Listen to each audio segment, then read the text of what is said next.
নাজিরাবাদে অগ্নিকাণ্ডের ঘটনায় এবার ঘটনাস্থল পরিদর্শনে জাতীয় মানবাধিকার কমিশনের। ঘটনাস্থলে পৌঁছেছেন জাতীয় মানবাধিকার কমিশনের 4 সদস্য। গত সপ্তাহে টানা 1.5 দিন ধরে নাজিরাবাদে ভয়াবহভাবে পাশাপাশি দুটি গোডাউনে আগুন লেগে যায় এবং সেই ঘটনায় 27 জনের মৃত্যু হয়েছে। আর সেই ঘটনায় এবার ঘটনাস্থল পরিদর্শনে জাতীয় মানবাধিকার কমিশনের 4 জনের প্রতিনিধি দল।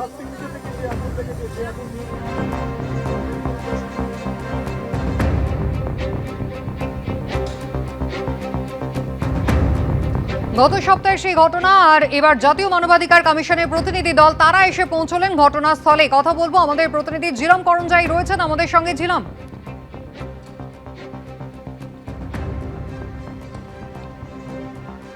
নাজিরাবাদে একটি ডেকোরেটরসের গুদামে প্রথমে আগুন লাগে এবং পার্শ্ববর্তী ওয়াও মোমোর গোডাউন, সেখানে আগুন ছড়িয়ে পড়ে। 27 জন একেবারে দম বন্ধ করে আগুনে ঝলসে মর্মান্তিক মৃত্যু হয় তাদের। দেহাংশ উদ্ধার হয়েছিল, ফরেনসিক পরীক্ষা হয়, ডিএনএ ম্যাচিং করা হয় এবং তারপরে 27 জনেরই মৃত্যু হয়েছে এমনটাই নিশ্চিত করা হয় প্রশাসনের পক্ষ থেকে। আর আজ ঘটনাস্থলে পৌঁছেছে জাতীয় মানবাধিকার কমিশন। ঝিলম করঞ্জাই সরাসরি আমাদের সঙ্গে রয়েছেন। ঝিলম, হ্যাঁ, একদমই আমরা এই ঘটনাস্থলে রয়েছি এবং তোমাকে দেখাবো। আমার সহকর্মী পার্থপ্রতিম দেখাচ্ছে ঠিক আমার পেছনের দিকে। ঘটনাস্থলে কিছুক্ষণ আগে 11:15 নাগাদ জাতীয় মানবাধিকার কমিশনের 4 জনের প্রতিনিধি দল তারা এসে পৌঁছেছেন এবং তারা পৌঁছানোর পর আমরা দেখলাম যে পুলিশের যারা আধিকারিক রয়েছেন এখানে রণেন্দ্রপুর থানার পক্ষ থেকে তারা তাদেরকে ভেতরে নিয়ে গেলেন এবং প্রথমে তারা এই ওয়াও মোমোর যে গুদাম আছে সেই গুদামটা তারা দেখলেন এবং দেখার পরে তারা পরবর্তীকালে ঠিক ভেতর দিকে যে ডেকোরেটরস আছে নিউ পুষ্পাঞ্জলি নার্সারি, তাদের সেই ভেতরে অগ্নিদগ্ধ যে জায়গা সেই জায়গা পরিদর্শন করতে তারা ভেতরে গিয়েছেন।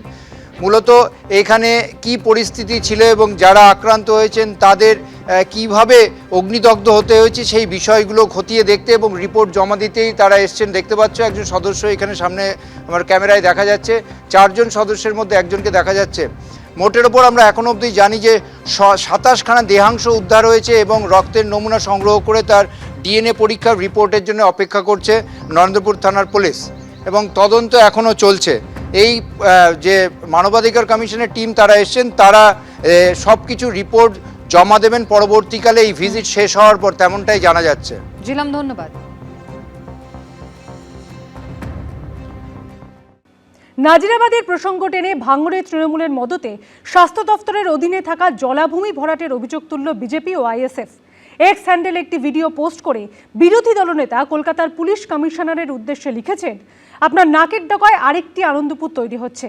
পুকুর ভরাটের খবর পেয়ে রবিবার রাতে ঘটনাস্থলে হাজির হয় উত্তর কাশীপুর থানার পুলিশ। বন্ধ করা হয় জলাজমি ভরাটের কাজ। পুকুর ভরাটের বিষয়ে জানতেন না বলে দাবি করেছেন তৃণমূলের অঞ্চল সভাপতি। আনন্দপুরের অগ্নিকাণ্ডের পর সামনে এসেছে জলাজমি বুঝিয়ে নির্মাণের অভিযোগ, যা নিয়ে মাথাচাড়া দিয়েছে বিতর্ক। তার সপ্তাহখানেক যেতে না যেতেই এবার দক্ষিণ 24 পরগনারই ভাঙড়ে বেআইনিভাবে জলাজমি ভরাটের অভিযোগে সরব হলেন শুভেন্দু অধিকারী। এক্স হ্যান্ডেলে এই ভিডিও পোস্ট করে বিরোধী দলনেতা কলকাতার পুলিশ কমিশনারের উদ্দেশ্যে লিখেছেন, আপনার নাকের ডগায় কি আরেকটি আনন্দপুর তৈরি হচ্ছে? ভাঙড়ে যা দেখা যাচ্ছে মানুষ ও পরিবেশের বিরুদ্ধে ষড়যন্ত্র ছাড়া আর কিছুই নয়। এর সব থেকে বড় সুবিধাভোগী তৃণমূল সরকার। ভাঙড়ের 2 নম্বর ব্লকের বিজয়গঞ্জ বাজার, এখানে মেলার মাঠের পাশের জমিতে রয়েছে ভাঙড় প্রাথমিক স্বাস্থ্য কেন্দ্র। ভাঙড় 2 নম্বর ব্লকের অন্তর্গত চালতাবেড়িয়া গ্রাম পঞ্চায়েতের এই যে অংশ রয়েছে, যেটা বিজয়গঞ্জ বাজারের গায়ে এই যে জলাজমি রয়েছে, সেই জলাজমি ভরাট করা হচ্ছে বলে অভিযোগ বিরোধীরা যেটা স্পষ্ট করছেন যে এই জলাজমি ভরাট করার কাজ কিন্তু শুরু হয়েছে সবেমাত্র এবং পরবর্তী ক্ষেত্রে উত্তর কাশীপুর থানার পুলিশ এই খবর পাওয়ার পর তারা বন্ধ করে দেয়। শুভেন্দু অধিকারীর অভিযোগ, স্বাস্থ্য দপ্তরের এই জলাজমি ভরাট করছে জমি মাফিয়ারা। এক্স হ্যান্ডেলে তিনি লিখেছেন, জলাভূমিকে বেআইনি গুদামে পরিণত করার সময় তৃণমূল সরকার নীরবে দর্শক হয়েছিল। ভাঙড়ে সেই একই অপরাধ করা হচ্ছে। আগামী দিনে যদি কোনো দুর্ঘটনা ঘটে তাহলে নিরীহ মানুষের প্রাণহানির দায় কে নেবে? মমতা বন্দ্যোপাধ্যায়, তার মন্ত্রীরা, নাকি দলীয় কর্মী সেটে থাকা স্থানীয় গুন্ডারা? মামাটি মানুষের সরকারে চুরির রাজ শুরু হয়ে গেছে। কদিন আগে আনন্দপুরে ঠিক একইভাবে এই পুকুরের ওপরে বেআইনি স্ট্রাকচারে 20-25 জনকে আমরা জীবন্ত পুড়ে মরতে দেখলাম। এর হাত থেকে মুক্তি পেতে এই সরকারকে বিদায় দিতে হবে। একই অভিযোগে সরব হয়েছে আইএসএফও। শাসক দলের সরাসরি মদত এবং প্রচ্ছন্ন মদত তো গোটা পশ্চিমবঙ্গে অসাধু ব্যবসায়ী এবং সমাজবিরোধী তোলাবাজিদের লুটের সাম্রাজ্যে পরিণত হয়েছে এই পশ্চিমবঙ্গ। সেখানে ভাঙড় তার অন্যথা নয়। এখানে সরাসরি নেতাদের মদত আছে। রবিবার রাতেই ঘটনাস্থলে হাজির হয় উত্তর কাশীপুর থানার পুলিশ। সঙ্গে সঙ্গে বন্ধ করে দেওয়া হয় জলাজমি ভরাটের কাজ। ফিজিক্যালি পুকুর আছে সেটা আমরা জানি, কিন্তু কাগজপত্র কি আছে ওটা এখনো জানা নেই সঠিকটা। সাথে সাথেই কাজটা বন্ধ করা হয়েছে। আপনি বড়বাবুকে জিজ্ঞাসা করবেন, কাশীপুর থানার ওসিকে, ওনাকে যত রাতে আমি ফোন করেছি উনি 10 মিনিটের মধ্যে কাজটা বন্ধ করেছে। পরে ও শুরু করেছে, কেউ একজন প্রমোটার শুরু করেছে, সেটা কাজ তো বন্ধ করা হয়েছে কাল রাতেই। দলকে জানায়নি, আর দল জানেও না বিষয়ে কিছু। জলাজমি ভরাটের অভিযোগের প্রসঙ্গে ভাঙড় 2 নম্বর ব্লকের বিডিওর সঙ্গে যোগাযোগ করার চেষ্টা করা হলে তিনি ফোন তোলেননি।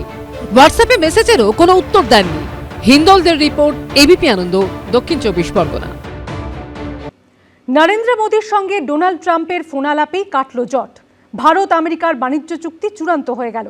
সোশ্যাল মিডিয়ায় জানালেন আমেরিকার প্রেসিডেন্ট। এও জানালেন নরেন্দ্র মোদী রাজি হয়েছেন রাশিয়ার থেকে তেল কেনা বন্ধ করে আমেরিকা থেকে আরও বেশি করে তেল কিনতে।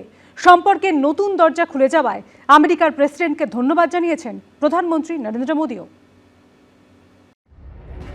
দেওয়া নেওয়ার মধ্যে দিয়েই বাণিজ্য চুক্তিতে রাজি হলো ভারত আমেরিকা, এবং সেজন্য ভারত নিজের অবস্থান থেকে কিছুটা সরে এসেছে বলেও দাবি করলেন আমেরিকার প্রেসিডেন্ট। এই নিয়ে দুই দেশের মধ্যে দীর্ঘ টানাপোড়েন চলছিল। অবশেষে সেই গুরুত্বপূর্ণ শর্তে সম্মত হয়েছে দুদেশ। নিজস্ব সোশ্যাল মিডিয়া প্ল্যাটফর্ম ট্রুথ সোশ্যালে নরেন্দ্র মোদীকে খুব ভালো বন্ধু বলে জানিয়ে আমেরিকার প্রেসিডেন্ট ডোনাল্ড ট্রাম্প দাবি করেছেন ভারতের যে অবস্থানে তিনি সবচেয়ে বেশি অসন্তুষ্ট ছিলেন সেই অবস্থান থেকে ভারত সরে এসেছে। অর্থাৎ তারা রাশিয়া থেকে তেল কেনা বন্ধ করতে রাজি হয়েছে। দীর্ঘদিন ধরে রাশিয়া থেকে তেল কিনছিল ভারত, বেশ কম দামেই তেল পাচ্ছিল নয়াদিল্লি। কিন্তু ট্রাম্প বারবার দাবি জানাচ্ছিলেন রাশিয়া থেকে তেল কেনা বন্ধ করতে হবে ভারতকে। এই শর্ত আরোপের জন্য ভারতের ওপর বিপুল শুল্কও চাপিয়েছিলেন তিনি, লাগাতার চাপ দিচ্ছিলেন। অবশেষে মোদী সরকার সেই শর্ত মানতে রাজি হয়ে গেছে বলে সোশ্যাল মিডিয়ায় দাবি করলেন ডোনাল্ড ট্রাম্প। অর্থাৎ ভারত আর রাশিয়ার থেকে অপরিশোধিত খনিজ তেল কিনবে না। সোশ্যাল মিডিয়ায় ডোনাল্ড ট্রাম্প দাবি করেছেন, সকালে ভারতের প্রধানমন্ত্রী নরেন্দ্র মোদীর সঙ্গে কথা বলে আমি সম্মানিত। তিনি আমার একজন মহান বন্ধু এবং ভারতের শক্তিশালী ও সম্মানীয় একজন নেতা।